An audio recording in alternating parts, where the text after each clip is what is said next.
Hello friends. आज हम आप सभी के लिए लेके आए हैं अनुसूचित जाति और जनजाति। इसमें हम समझेंगे जाति क्या होती है, अनुसूचित जाति क्या होते हैं और उनसे संबंधित प्रावधानों के बारे में बात करेंगे।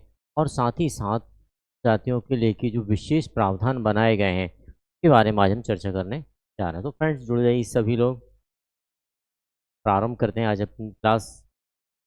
देखिए आज हम क्या समझने वाले हैं हमारे क्लास के अंतर्गत। तो हम देखेंगे अनुसूचित जाति, अनुसूचित जनजाति क्या स्थिति है, उनकी समस्याएं हैं और उनसे संबंधित क्या प्रावधान बनाए गए हैं या क्या प्रयास किए गए हैं। तो एक सबसे पहले हम समझते हैं अनुसूचित जाति के बारे में। देखिए ऐसी जाति, यदि साधारण शब्दों में हम कहें कि ऐसी जाति जो कभी न कभी छुआछूत, भेदभाव की भावना से ग्रसित रही हो, उस प्रकार की या उस जाति को हम क्या कहते हैं, अनुसूचित जाति कह के पुकारा जाता है। जैसे कि यहाँ पर हम देख पा रहे हैं कि ऐसे वर्गों को कहा जाता है जो छुआछूत या उत्पीड़न का शिकार हुए हैं या जिन्हें मुख्य धारा से अलग रखा गया हो।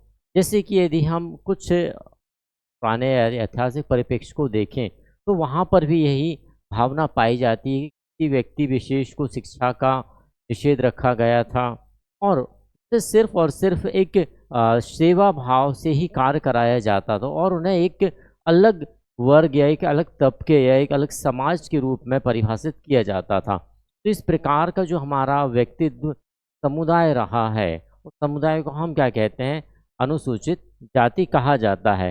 मूल रूप से इन्हें दलित, हरिजन या 2011 की जनगणना के अनुसार भारत में अनुसूचित जातियों की आबादी जो रही है वह 16.6 करोड़ देखी गई है।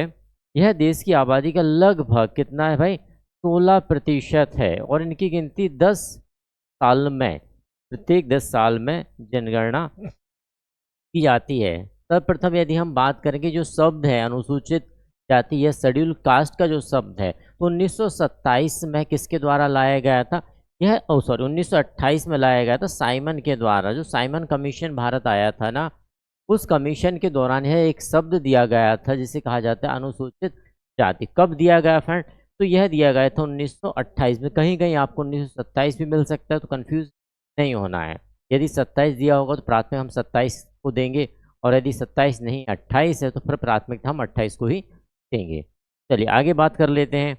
आगे हम देखते हैं तो 1935 का जो अधिनियम बना था, सभी को पता है कि हमारा जो अधिनियम रहा है 1909 का अधिनियम रहा है, 1919 का अधिनियम रहा है, 1935 का अधिनियम रहा है। उसके उपरांत हमने देखा है कि हमारा संविधान जो है 1935 के अधिनियम के रूपरेखा के आधार पर हमारा जो वास्तविक संविधान है वह निर्माण किया गया था। तो कहीं ना कहीं कुछ प्रावधान हमारे 1935 का जो अधिनियम बना था, जिसे द्वैत शासन प्रणाली या द्वैत शासन अधिनियम के रूप में जाना जाता है, उस शासन में पहली बार भारत के कानून में ऐसी शब्द को सम्मिलित किया गया था।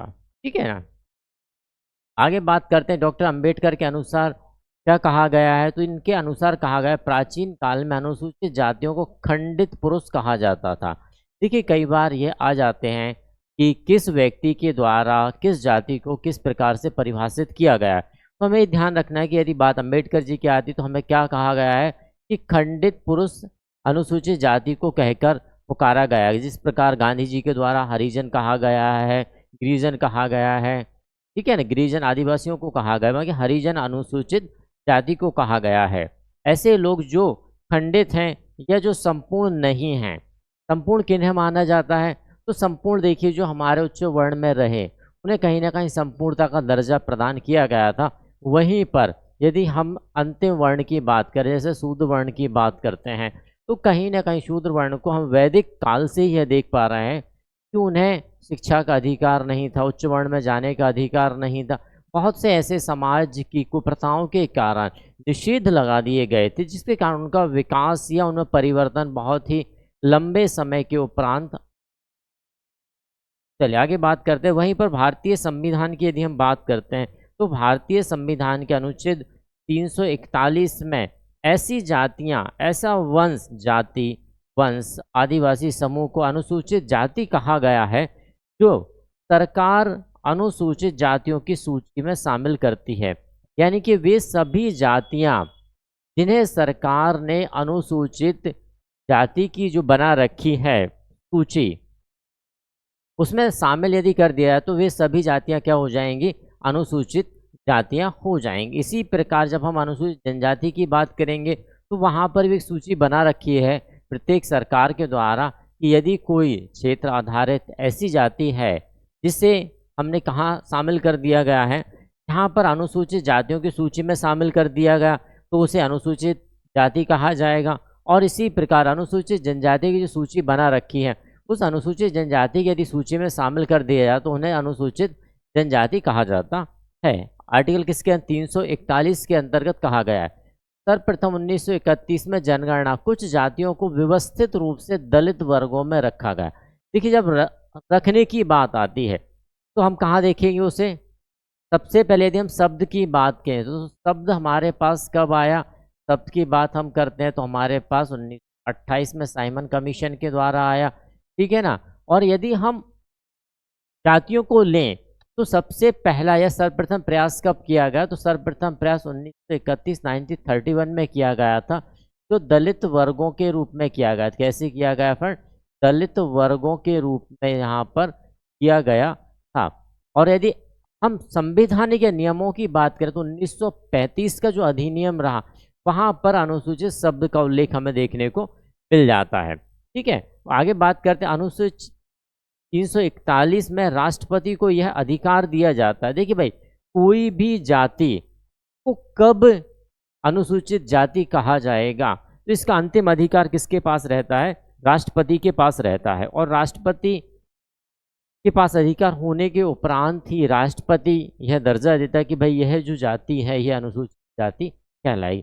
लेकिन यदि हम वैसे देखें कि भाई क्षेत्र आधार पर मंत्री परिषद को या मंत्री को यह कार्य सुनिश्चित करना रहता है कि जो जाति है वह वास्तव में अनुसूचित जाति के जो बनाए गए हैं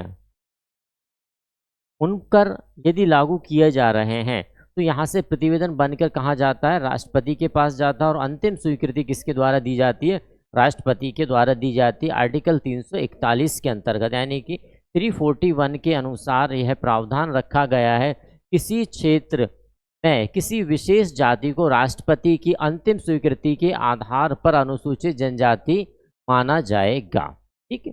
चलिए आगे बात कर लेते हैं। 1950 में तत्कालिक राष्ट्रपति ने एक अध्यादेश जारी कर एक अनुसूची जारी की जिसमें पिछड़ी जातियों या जनजातियों के भागों को शामिल किया गया। कब किया गया, तो यह जब हमारा संविधान का निर्माण हुआ तो 1950 में उस समय जो राष्ट्रपति रहे उनके द्वारा अध्यादेश जारी किया गया था। आगे बात करें अनुसूचित जनजाति। देखिए अनुसूचित जनजाति के बारे में हम यह जानते हैं किसी भौगोलिक क्षेत्र में निवास करने वाली ऐसी जातियां जो कहाँ रह रही हैं, मूल रूप से जंगलों में निवास कर रही हैं या पहाड़ी एरियो में निवास कर रही हैं, या ये कहें कि शहर की मुख्य धारा से दूर निवास करती हैं। जंगलों में रहने वाली जाति को हमने क्या कह दिया, अनुसूचित जनजाति कह दिया। और यह विशेष जनजाति जो समुदाय रहा, जब हम बात करते हैं अनुसूचित जनजाति के समुदाय की या अनुसूचित जनजाति की, तो हम यहाँ पर क्या कहते हैं कि ऐसी जाति जो मूल रूप से कहाँ निवास कर रही है। सबसे पहले हम देखेंगे कि मूल रूप से ऐसी जाति वह जाति जो कहाँ निवास कर रही है, भाई यह जाति जो है जंगल, कहाँ बात की गई, भाई जंगल में है, पहाड़ी एरिया में है, पहाड़ी इलाकों में है। और मूल रूप से क्या कहा गया है कि शहर की मुख्य धारा से दूर है। क्या कहा गया कि जो हमारी मुख्य धारा है, मुख्य धारा से दूर, मुख्य धारा से कटी हुई या दूर,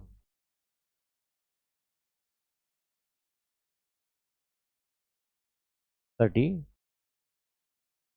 निवास यदि करती है तो उसे क्या कहा जाएगा, ऐसी जाति को क्या कहा जाए फ्रेंड, इस प्रकार की जाति को कह दिया जाएगा अनुसूचित जनजाति। क्या कह दिया जाएगा, अनुसूचित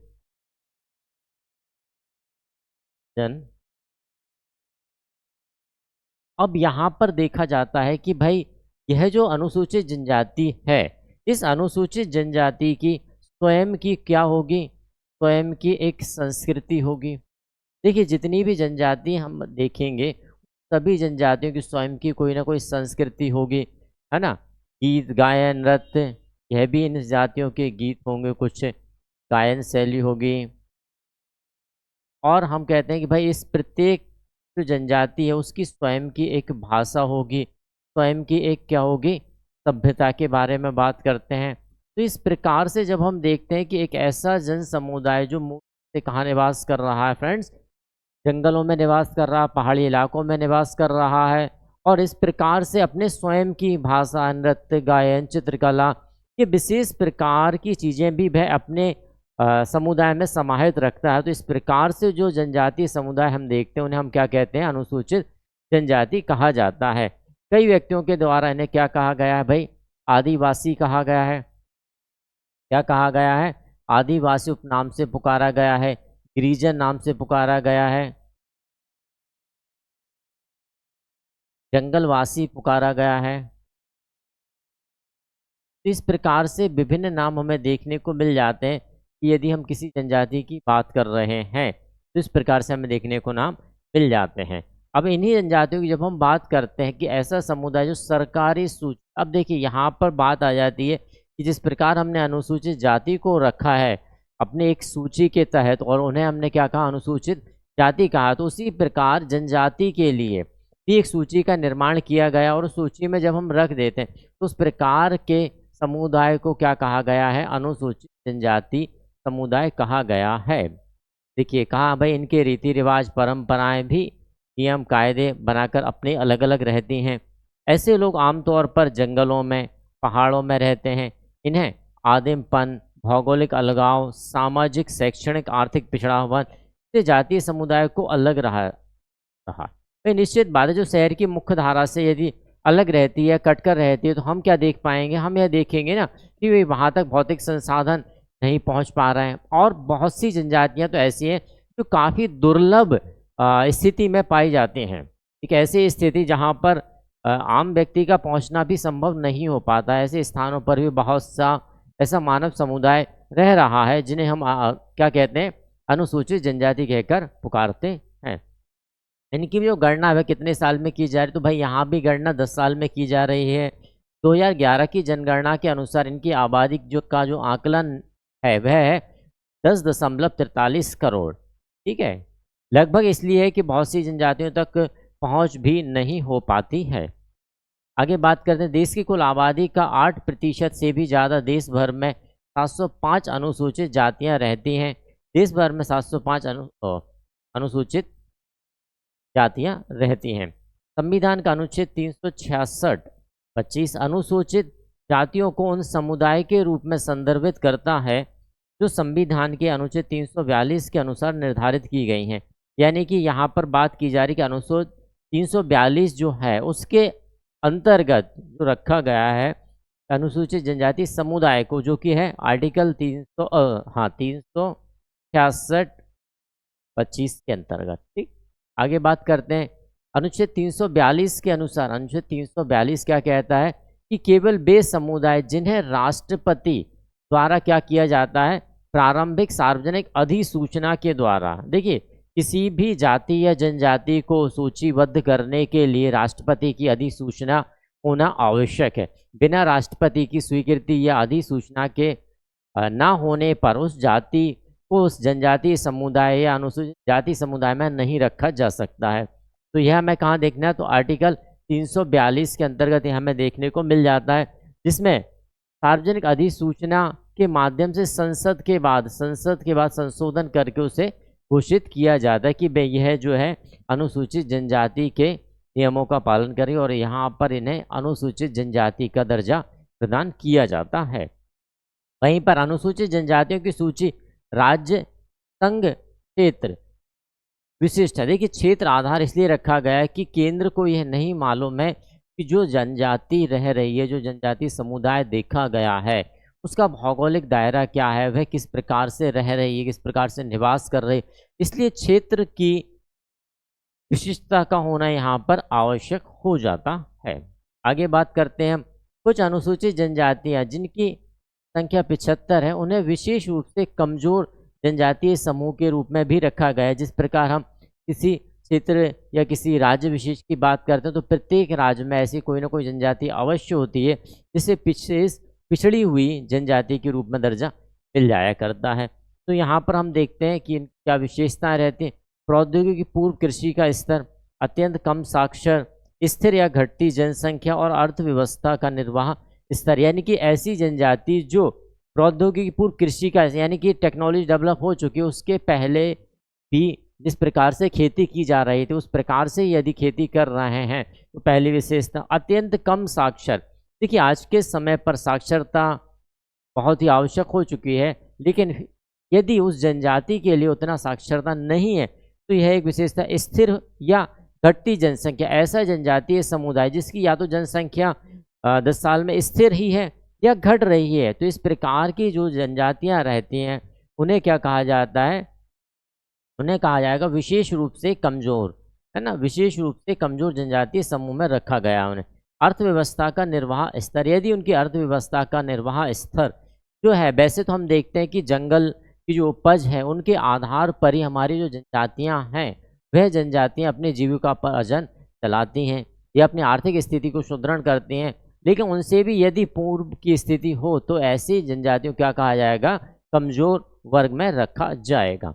आगे बात करते हैं 2011 की जनगणना के अनुसार भारत अनुसूचित जनजातियों की संख्या कितनी रही है, तो भाई 10,42,81,034। यह जो आंकड़ा है यह 2011 की जनगणना के अनुसार है। आगे कुल जनसंख्या कितना है, तो 8.6% यहाँ पर निकल कर आता है। अनुसूचित जातियों की संख्या 20,13,78,086 जो कि 16% है। यहाँ पर 10.42 करोड़ भारतीय अनुसूचित जनजाति एसटी के रूप में अधिसूचित किया गया है, जिनमें से 1.4 करोड़ शहरी क्षेत्रों में निवास करते हैं। कुल ग्रामीण जनसंख्या का 11.3% अनुसूचित जनजाति को रखा गया। देखिए ग्रामीण स्तर जो जनजातियां क्या है अपने मूल या अपने मूल क्षेत्र से निकल के बाहर आ रही हैं, धीरे धीरे बाहर आती जा रही, तो उन्हें शहरी ग्रामीण जनजाति में भी रखा जाता है, यानी कि शहरे के अंतर्गत कितनी जनजाति पाई जा रही हैं और अपने मूल क्षेत्र में कितनी प्रकार की जनजातियां पाई जा रही हैं। वहीं पर अनुसूचित जनजातियों के बीच लिंगानुपात 1000 पुरुषों पर कितना है भाई, 990 महिलाओं का है, जो 2001 की जनगणना में कितना था, 978 था। मध्य प्रदेश में सर्वाधिक अनुसूचित जनजाति संख्या 14.7% है, जो कहाँ है, मेघालय में सबसे कम कितना है, 2.5%। क्वेश्चन आ सकता है भाई कि मध्य प्रदेश में कितना है, तो हमें पता होना चाहिए मध्य प्रदेश में 14.7%, लेकिन सबसे कम कहाँ है, तो सबसे कम हमारे पास है 2.5 हमारे मेघालय राज्य में। 1990 में राष्ट्रीय अनुसूचित जाति जनजाति अधिनियम के तहत राष्ट्रीय अनुसूचित जाति और जनजाति आयोग का गठन किया गया। प्रत्येक राज्य में एक एससी और एसटी आयोग का निर्धारण किया गया 1991 के आधार पर। क्या क्या समस्या हो सकती है हमारी जनजातियों में, तो हम देखते हैं भाई अस्पृश्यता, प्रदूषण की समस्या, बिल्कुल निश्चित बात है, भेदभाव जहाँ पर आता है तो अस्पृश्यता आ ही जाती है। ठीक है, सामाजिक संपर्क का अभाव, जब हमने कहा है कि जंगलों में निवास कर रहा है, पहाड़ी एरिया में निवास कर रहा है, शहर की मुख्य धारा से निवास कर रहा है, तो इस प्रकार से सामान्य जीवन से ये क्या रहेंगे, संपर्क का अभाव इनमें देखा गया है। मंदिर में प्रवेश से निषेध, कई स्थान ऐसे भी हैं जहाँ पर जो मंदिर हैं उन पर भी प्रवेश की निषेध या मनाही रहती है। पके हुए खाने की अस्वीकृति, दूसरों पर निर्भर रहना तथा परिस्थिति का सामंजस्य ना हो पाना, सार्वजनिक कुएं एवं तालों का उपयोगों का प्रतिबंध। इस प्रकार से हमारी कुछ जनजातियों की समस्या रहती हैं। निर्धनता जनित समस्या क्या होंगी, तो वही निर्धनता यानी भौतिक वंचितता, घर वगैरह की व्यवस्था नहीं हो पाती तो भौतिक वंचितता यहाँ पर हम देखते हैं। शैक्षणिक पिछड़ापन, शिक्षा नहीं पहुँच पाती तो हम शैक्षणिक पिछड़ेपन की बात करते हैं कि जो हमारी जनजातीय समूह है वह कहीं ना कहीं अशिक्षित आज के समय पर भी है। स्वास्थ्य एवं पोषण की समस्याएं, रोजगार और सरकारी नौकरियों की समस्याएं, विस्थापन की समस्याएं, कई बार विस्थापन की समस्याएं इस प्रकार विद्यमान हो जाया करती हैं कि सरकार के द्वारा या अन्य किसी संगठन के द्वारा उनके मौलिक क्षेत्र या मूल क्षेत्र पर अधिक्रमण किया जाता है, उसके कारण उन्हें विस्थापन के दौर से गुजरना पड़ता है और उस विस्थापन के कारण व्यक्ति अपना मूल क्षेत्र छोड़ना पड़ता है। भूमि का अभाव, ऋणग्रस्त एवं बंधुआ मजदूरी, अत्याचार, संचार का अभाव और पहचान की समस्या, ये हमारी किससे संबंधित, तो निर्धनता से संबंधित हमारी ये अनुसूचित जाति जनजाति की समस्या है। संवैधानिक प्रावधानों की बात करते हैं। भाई संवैधानिक क्या प्रयास किए गए हैं इन जातियों को लेकर, तो जब हम संवैधानिक प्रयासों की बात करते हैं तो वहाँ पर हम देखते हैं सेवा सुरक्षा के उपाय। अनुच्छेद 16(4), अनुच्छेद 16(4) क्या कहता है कि प्रत्येक वर्ग के लिए, 16 में क्या कहा गया है, तो नौकरियों का समान अधिकार दिया गया है। वहीं पर 16(4) क्या कहता है, आर्टिकल 64 क्या कहता है कि संविधान के अनुसार जो हमारे आर्थिक या ऐसे वर्ग हैं, ऐसे विशेष पिछड़े वर्ग हैं, उनके लिए भी जो नियुक्तियां हैं उनके नियुक्तियों में आरक्षण का प्रावधान करता है। वहीं पर आर्टिकल 16(4) क्या कहता है, तो भाई आर्टिकल 16(4) कहता है राज्य में SC ST के लिए पदोन्नति में आरक्षण की बात करता है। इसमें SC ST यानी कि जो हमारा विशेष समूह है अनुसूचित जाति जनजाति, इसके लिए प्रावधान रखा गया है पदोन्नति का, जो कब जोड़ा गया, तो 1995 के जरिए से जोड़ा गया। हाँ, नेक्स्ट बात करते हैं आर्टिकल 16(4)B के अनुसार क्या है, तो यह स्पष्ट करता है कि 50% आरक्षण की सीमा निर्धारित करने के लिए बैकलॉग, ठीक है ना, बैकलॉग रिक्तियों को चालू वर्ष की रिक्तियों के ना नहीं माना जाएगा वहाँ पर, है ना। बैकलॉग जो रहेगा वह अलग रहेगा और चालू जो रिक्तियाँ रहेंगी वह अलग रहेंगी। आगे बात करते हैं आर्थिक आधार पर जो प्रयास किए गए हैं सरकार के द्वारा। सबसे पहले हम देखते हैं अनुच्छेद 244(1), छठी अनुसूची के अंतर्गत आने वाले असम, मेघालय, मिजोरम, त्रिपुरा के अतिरिक्त अन्य राज्यों में अनुसूचित क्षेत्रों और अनुसूचित भारत में जनजाति के प्रशासन और नियंत्रण के लिए 5वीं अनुसूची के प्रावधान लागू होंगे। यानी कि ऐसे क्षेत्र जहां पर अनुसूचित जनजाति और जाति निवास करती हैं वहां 5वीं अनुसूची जो प्रावधान रखे गए हैं वह प्रावधान ही लागू होंगे। वहीं पर आर्टिकल 275(1) क्या कहता है, तो भाई यह आर्टिकल क्या कहता है कि अनुसूचित जनजातियों के कल्याण को बढ़ावा देने के लिए हर साल प्रत्येक वर्ष भारत की संचित निधि, की भारत की राज्य जो संचित निधि है उस संचित निधि में अनुदान सहायता की गारंटी देता है। यानी कि जो हमारी निधि है राजस्व निर्धारण की, वो है संचित निधि के द्वारा। नेक्स्ट बात करते हैं राजनीतिक आरक्षण क्या प्रदान किए गए, तो अनुच्छेद 243D और अनुच्छेद 243T पंचायत और नगर पालिकाओं में आरक्षण का प्रावधान किया गया है। देखिए पंचायती राज व्यवस्था में भी हमने पढ़ा है कि जो हमारा आरक्षण है पंचायती राज व्यवस्थाओं में है और नगर पालिकाओं में भी आरक्षण का प्रावधान किया गया है। आर्टिकल 330 के अंतर्गत लोकसभा में आरक्षण की बात कही गई है। इसी प्रकार आर्टिकल 332 के अंतर्गत विधानसभा में आरक्षण की बात की गई है। और आयोग संबंधी यदि हम बात करें तो पहले SC और ST दोनों का एक कंबाइंड आयोग हुआ करता था, लेकिन फिर आयोग को अलग अलग कर दिया गया। 338 के अंतर्गत SC आयोग को रखा गया और 338A के तहत ST आयोग को यानी अनुसूचित जनजाति आयोग को यहाँ पर रखा गया है। राज्य विशेष प्रावधानों की यदि हम बात करते हैं कि भाई राज्य के विशेष प्रावधान, प्रत्येक स्तर पर राज्य को भी यह अधिकार है कि वह अपने क्षेत्र में पाई जाने वाले अनुसूचित जाति और जनजाति के लिए विशेष प्रावधान कर सकता है। यह राज्य पर निर्धारित है, राज्य मंत्री पर निर्धारित है कि वह अपने क्षेत्र में पाई जाने वाली कुछ ऐसी जातियाँ और जनजातियों के लिए विशेष प्रावधान निश्चित कर सकता है। तो आर्टिकल 371 क्या कहता है, आर्टिकल 371 ये कहता है कि नागालैंड राज्य के संबंध में विशेष प्रावधान।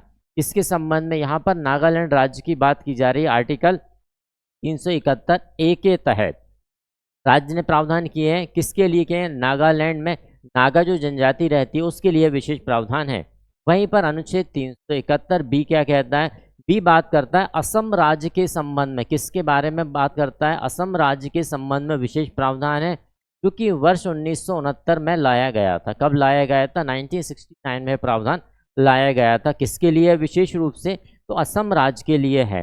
वहीं आर्टिकल 371C क्या कहता है, यह बात करता है मणिपुर राज्य। किस राज्य की बात करता है, मणिपुर राज्य की बात करता है। और इस आर्टिकल को शामिल किया गया था 1972 में। कब किया गया था, 1972 के तहत इस प्रावधान को शामिल किया गया था। किस राज्य में किया गया है, तो मणिपुर राज्य में। आर्टिकल संख्या क्या है हमारी, 371C है। वहीं पर 371 F के तहत हम बात करते हैं सिक्किम राज्य की। किसकी बात करते हैं? सिक्किम राज्य की बात करते हैं। यानी सिक्किम राज्य से संबंधित जो जनजातियां हैं उनके लिए विशेष प्रावधान किस आर्टिकल के अंतर्गत पाए जाते हैं? तो आप देख पाएंगे 371F के तहत 371A में नागालैंड की बात की गई, 71B में असम की बात की गई, 71C में मणिपुर की बात की गई और 71F में किसकी बात की गई है? तो सिक्किम राज्य की यहाँ पर बात की गई है। आगे बात करते हैं सोशल रिट्स की, सोशल राइट की, या हमारे सामाजिक अधिकारों की बात करते हैं तो SC ST के संबंधित जो हमारे सामाजिक अधिकार हैं वह बात करते हैं। सबसे पहले बात है अनुच्छेद 17 यानी कि अस्पृश्यता का अनटचेबिलिटी की बात यहाँ पर आर्टिकल 17 के तहत की गई है। तो यह जनजातियों पर भी लागू होती है, ठीक है, समाज के आधार पर, क्योंकि सामाजिक आधार पर जनजाति भी निवास कर रही है। तो किसी भी व्यक्ति के साथ भेदभाव या अनटचेबिलिटी की यदि कोई घटना होती है तो आर्टिकल 17 के तहत से पूर्णतः क्या कर दिया है? खत्म किया गया है। नेक्स्ट आर्टिकल 25 अनुच्छेद 25 क्या कहता है कि अंतःकरण एवं धर्म की स्वतंत्रता। अंतःकरण यानी कि व्यक्ति विशेष के लिए अपने धर्म को बदलने या किसी अन्य धर्म को स्वीकृत करने के लिए स्वतंत्रता यहाँ पर प्रदान की गई। किसी भी व्यक्ति से उसकी इच्छा के विरुद्ध ना ही तो धर्म का धर्मांतरण किया जा सकता है और ना ही उसे किसी विशेष धर्म को मानने के लिए बाध्य किया जा सकता है। वह अपने धर्म का पालन करने के लिए और किसी भी धर्म में जाने के लिए वह पूर्ण रूप से स्वतंत्र है।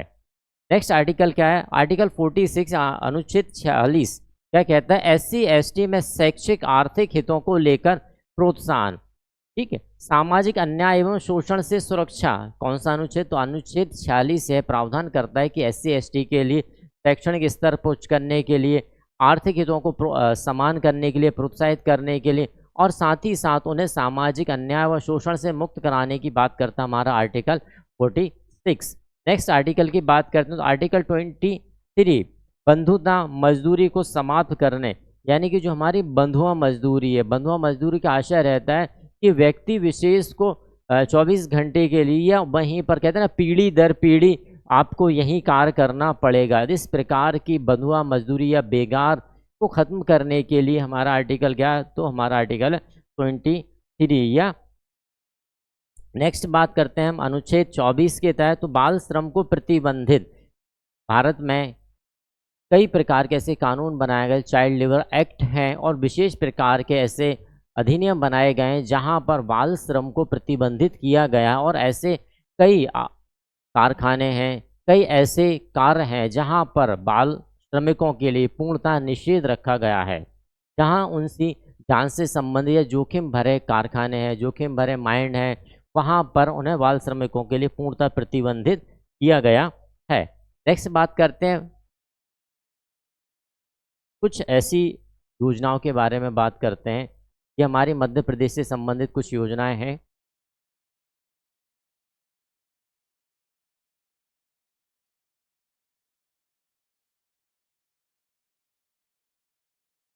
जल जीवन योजना सिंचाई उपकरण हेतु अनुदान 15 अगस्त 2019 को प्रधानमंत्री नरेंद्र मोदी के द्वारा यह लॉन्च की गई है, जिसमें स्थानीय जल संसाधन का प्रबंधन करना, हर घर नल की व्यवस्था करना, पूर्ण भारत में यह योजना लागू है।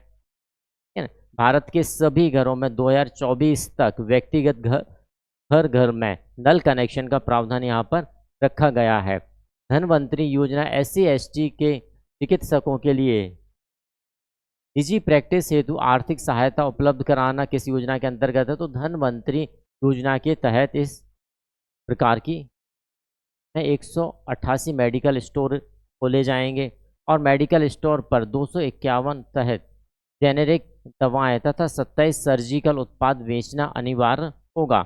जावली योजना जो कि वैश्यावृत्ति से संबंधित है, यह भी भारत में लागू है योजना, जिसमें वैश्यावृत्ति उन्मूलन, आर्थिक सशक्तिकरण, शिक्षा और कौशल विकास के लिए सार्वजनिक पुनर्वास से संबंध किया गया है। कन्या साक्षरता प्रोत्साहन योजना उच्च शिक्षा को प्रोत्साहित करने हेतु अनुसूचित जाति और जनजाति की लड़कियों के लिए यह योजना रखी गई है। इसमें SC ST की लड़कियों को 11वीं में दाखिला होने पर 3000 रुपये प्रति माह, कन्या साक्षरता प्रोत्साहन राशि 8,844 रुपये एकीकृत छात्रावास, ठीक है, छात्रावास कितने? 9,673।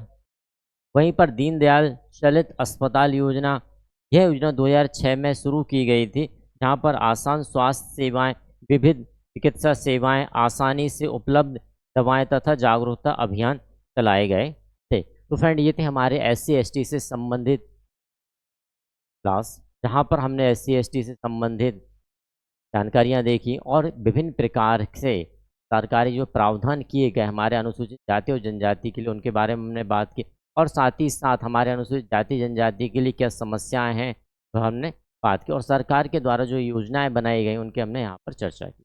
आई होप वीडियो पसंद आता है, ज़्यादा से ज़्यादा शेयर सब्सक्राइब करें और चैनल को बेल आइकन दबाना ना भूलें।